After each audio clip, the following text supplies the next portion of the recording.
Good morning each and everyone. हम पढ़ रहे हैं इनकम टैक्स। इनकम टैक्स में आज हमारा नया टॉपिक स्टार्ट हो रहा है, नया फोल्डर क्रिएट होगा, कैपिटल गेन।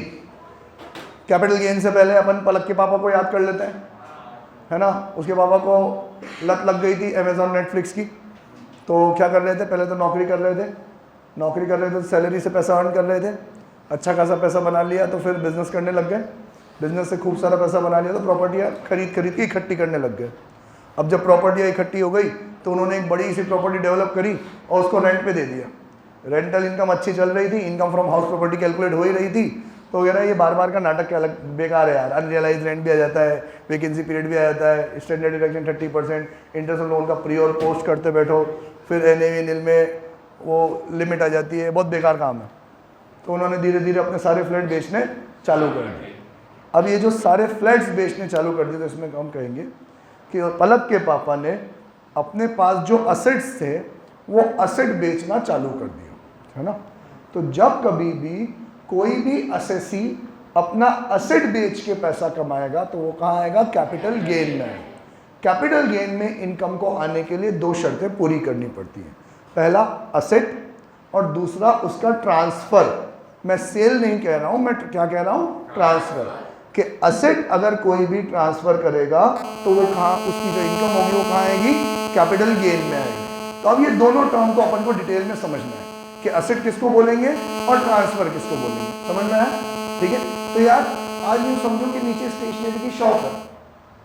अब वो उस शॉप के अंदर वो जो पेंसिल, पेन, इरेजर, स्केल बेच रहे हैं, ये क्या बेच रहे हैं, अपना स्टॉक एंड ट्रेड बेच रहे हैं। इसको बेच के जो पैसा कमा रहे हैं, क्या वो असेट है क्या उनका?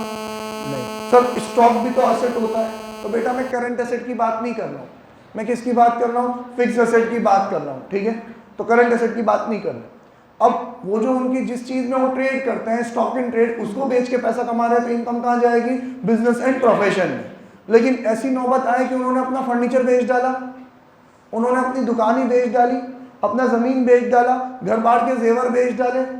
तो ये सब क्या बेचा उन्होंने, अपने असेट बेचे। अब असेट बेच के जो पैसा कमाया वो कहाँ जाएगा, कैपिटल गेन। नाम से भी पता पड़ता है कैपिटल, कैपिटल से हमारा परसेप्शन क्या आता है, बड़ा, है ना। और गेन, गेन से परसेप्शन क्या बोलता है, प्रॉफिट। मींस जो रोजमर्रा के कामकाज से हो वो प्रॉफिट, और जो कभी कदाच हो वो क्या होता है, गेन, ठीक है। अब यहाँ पे भी एक बात समझनी पड़ेगी कि एक है बंदा प्रॉपर्टी डीलर, उसका काम ही यही है, वो बड़े बड़े खेत खरीदता है, उधर प्लॉट्स को डिवाइड करता है, डेवलप करता है उस जगह को और बेच देता है। तो ये उसका कामकाज है। और वो जो प्लॉट्स वो बेच रहा है वो उसके लिए क्या है, स्टॉक इन ट्रेड है। तो उसको जो इनकम हो रही है वो कहाँ जाएगी, बिजनेस एंड प्रोफेशन में। लेकिन उसमें से 10 प्लॉट मैंने खरीद लिए और 10 साल बाद उस प्लॉट्स को मैं बेच रहा हूँ, तो मेरे लिए वो स्टॉक इन ट्रेड नहीं है, क्या है मेरे लिए, असेट। तो उस पर जो मेरे को प्रॉफिट हो रहा है वो क्या आ जाएगा, कैपिटल गेन आ जाएगा। डन। अब थोड़ा सा लेक्चर को इंटरेस्टिंग बनाने के लिए अपन जो टॉपिक बाद से रिलेट करता है उसको पहले समझ लेते हैं कि कैपिटल गेन दो तरीके के होते हैं। पहली बात अपन ने समझी, कैपिटल गेन होते कब है, जब आप अपना असेट क्या कर दोगे, ट्रांसफर। आज की और कल की क्लास असेट और ट्रांसफर पे ही निकल जाएगी, इससे आगे नहीं बढ़ पाएंगे। फिर तीसरा अपन समझेंगे कैपिटल गेन जो होते हैं ना, वो दो तरीके के होते हैं। एक होता है शॉर्ट टर्म, एक होता है लॉन्ग टर्म। शॉर्ट टर्म और लॉन्ग टर्म तो 3 साल। किसी असेट को आपने परचेज किया और विद इन 3 इयर्स आप उसने उसको सोल्ड कर दिया, 3 साल के अंदर अंदर, 3 साल कंप्लीट नहीं हुए, तो क्या है ये, शॉर्ट टर्म। और अगर आपने उसको 3 साल होल्ड करने के बाद बेचा तो फिर वो बन जाता है लॉन्ग टर्म। सर फर्क क्या है शॉर्ट टर्म और लॉन्ग टर्म में, क्या फर्क होना चाहिए, सोचो। मैं एक एग्जांपल लेता हूँ कि मैंने ये पीस ऑफ लैंड है, ये मैंने 5 लाख रुपए में खरीदी और अब मैं इसको 15 लाख रुपए में बेच रहा हूँ। कैपिटल गेन कितना हुआ, 10 लाख। एक सिचुएशन कि मैं इसको 3 साल के अंदर अंदर बेच रहा हूँ और दूसरी सिचुएशन में 3 साल बाद बेच रहा हूँ, बेच 15 में ही रहा हूँ। क्या फ़र्क होना चाहिए, शॉर्ट टर्म और लॉन्ग टर्म। शॉर्ट टर्म पे ज़्यादा टैक्स लगना चाहिए, लॉन्ग टर्म पे कम लगना चाहिए। हाँ तो इनकम टैक्स में उसका फ़र्क क्या होना चाहिए। अपन कुछ पढ़ के नहीं आए हैं, अपन अपनी मनगढ़ंत कहानियाँ बना रहे हैं, जो हम सोचते हैं बस वो डिलीवर कर रहे हैं। हम ये ऑब्जर्व करना चाहते हैं कि क्या चेंज होना चाहिए। तो इन्वेस्टमेंट होगी, फिक्स एसेट हो। मैं तो कह रहा हूँ टैक्सेशन में क्या फर्क होना चाहिए? क्या ओनरशिप? ये भी मेरी थी, मैंने ही बेची है, ये भी मेरी है, मैंने ही बेची है। सेम केस, मैंने परमेश को बेची है। एग्जाम्पल ले लेते हैं, मैंने 1 अप्रैल 2020 को खरीदी, तो अब 3 साल कैसे गिनेंगे? 1 अप्रैल 2020 से 31 मार्च 2021, 22, 23। मैं एक एग्जाम्पल ले रहा हूँ कि मैंने इसको 30 मार्च 2023 को बेच दी, इसका मतलब 3 साल कंप्लीट नहीं हुआ। और अगला एग्जाम्पल ले रहा हूँ कि मैंने इसको 2 अप्रैल 2023 में बेची, मतलब 3 साल कंप्लीट हो गए। अब ये एक बैरियर है 3 साल का, इससे पहले बेची तो शॉर्ट टर्म, इससे बाद बेची तो लॉन्ग टर्म। फर्क क्या होना चाहिए ये डिस्कस कर रहे हैं। एक इसने बिल्कुल सही बोला कि सर शॉर्ट टर्म में टैक्स क्या लगना चाहिए? ज़्यादा। इसकी मेंटेलिटी यूँ कह रही है कि बहुत कम समय में पैसा कमा लिया तो ज़्यादा टैक्स देना पड़ेगा, और ज़्यादा टाइम में कमाया है उतना ही पैसा ज़्यादा टाइम में कमाया है तो टैक्स इससे बेचारे से थोड़ा कम लो। और क्या चेंज होना चाहिए? और क्या चेंज होना चाहिए?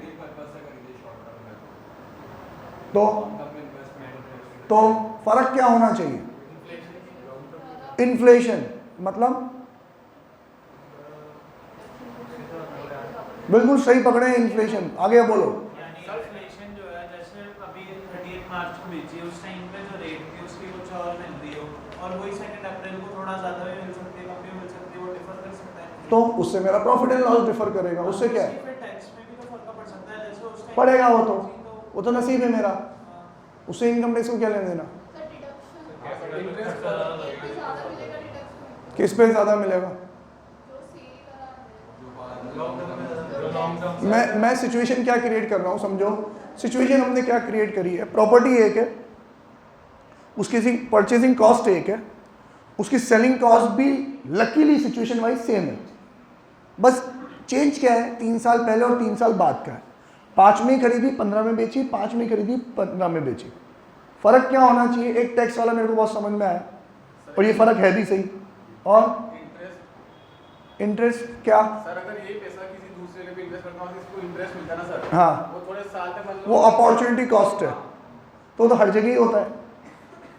वो अपॉर्चुनिटी कॉस्ट तो हर जगह ही है। मैं दुकान का माल नहीं खरीदता, कहीं और इन्वेस्ट करता तो अपॉर्चुनिटी कॉस्ट तो वहाँ पे भी है, उसको तुम माइनस थोड़ी करवा सकते हो। वो कहते अबे वो भी कमाता तो उस पर भी तो टैक्स लेते ही लेते, ये कमाया तो इस पर टैक्स ले रहे हैं, क्या दिक्कत है इसमें? आपने जो बोला 3 साल में आप खर्चा उसमें 3 साल जितना लगेगा, 5 साल में उसमें 5 साल जितना लगेगा, तो आपको कैपिटल का मतलब जो डिडक्शन हो जाएगा। खर्चा क्यों मिलेगा मुझे उस पर? कैपिटल गेन में कोई खर्चा अलाउड नहीं होगा भाई। क्यों होगा खर्चा अलाउड? आपने कोई प्रॉपर्टी खरीद ली 5 लाख की, अब उसको आप 15 लाख रुपए में बेच रहे हो, तो 3 साल बाद बेच रहे हो, 3 साल के कौन से खर्चे अलाउ करेंगे? तो रेवेन्यू एक्सपेंडिचर है। उस 3 साल में जो खर्चे किए होंगे उस 3 साल में कुछ कमाया भी होगा, जो कमाया होगा वो उस 3 साल में माइनस कर भी दिया होगा। अब तो ये प्रॉपर्टी से प्रॉपर्टी कंपेयर होगी। इसके लिए कहानी सुनते हैं, बहुत इंटरेस्टिंग है। वापस वो पलक को थैंक यू बोलेंगे अपन। तो पलक हैंड रेस कर, बाकी बच्चे नहीं जानते तेरे को। तो ये पलक, तो ये इसके पापा की फर्स्ट चाइल्ड है बेटा, तू है ना? फर्स्ट चाइल्ड है। जब पहला बच्चा होता है तो बाप बहुत खुश होता है, ठीक है? तो इसके पापा एकदम खुश, ये पलक हुई, ये पलक हुई, ये पलक हुई, बहुत नाच रहे एकदम। लेकिन फिर एक तरफ उनके मन में घबराहट, यार लड़की पैदा हुई है, लड़की की शादी धूमधाम से करते हैं, और हिंदुस्तान में एक कलंक भी है, वो भी देना पड़ता है। तो तैयारी अभी से, हाँ गिफ्ट सालो मनुष्यो कमीनो, गिफ्ट दहेज है वो। क्या आधी प्रॉपर्टी लेके जाएगी? तो डाइवोर्स देंगे ही क्यों हम? अभी इस बारे में डिबेट नहीं करना चाहता। मेरी नज़र में दहेज लेने वाला लड़का ही नहीं है।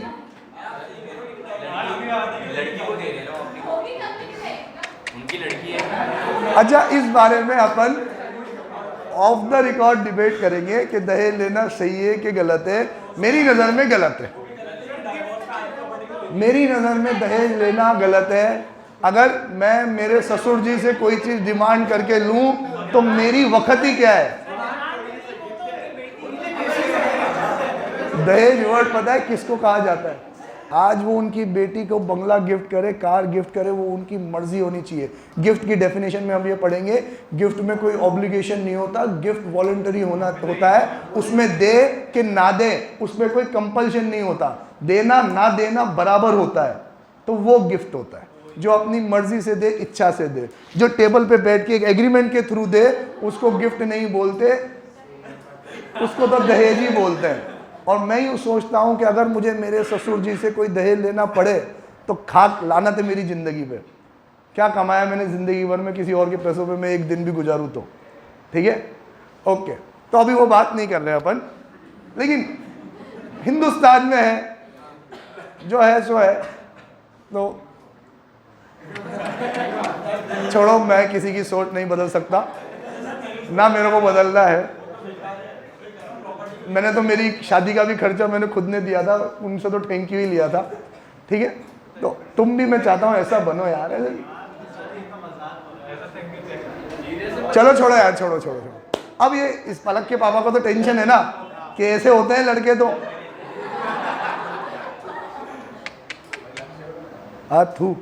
तो अब पलक के पापा को टेंशन हो गई। उन्होंने कहा यार अब पलक हुई तो आज है, शादी 25 साल बाद करनी है, और 25 साल किसने देखे, कब क्या पोजीशन हो किसने देखी। तो हर माँ बाप क्या करते हैं, भाई अपन सिक्योर होके चलो, अभी से तैयारी करके चलो। तो हिंदुस्तान में एक रिवाज होता है, जब बच्ची बड़ी हो रही होती है तो उसके नाम पे बचपन में ही एक प्लॉट ले लिया जाता है, ठीक है। अब जब उसकी शादी का टाइम आता है तो वो प्लॉट बेच के उसको दहेज भी दिया जाता है, गिफ्ट भी दिया जाता है, शादी भी दी करी जाती है, रिसेप्शन के पैसे भी दिए जाते हैं, ठीक है।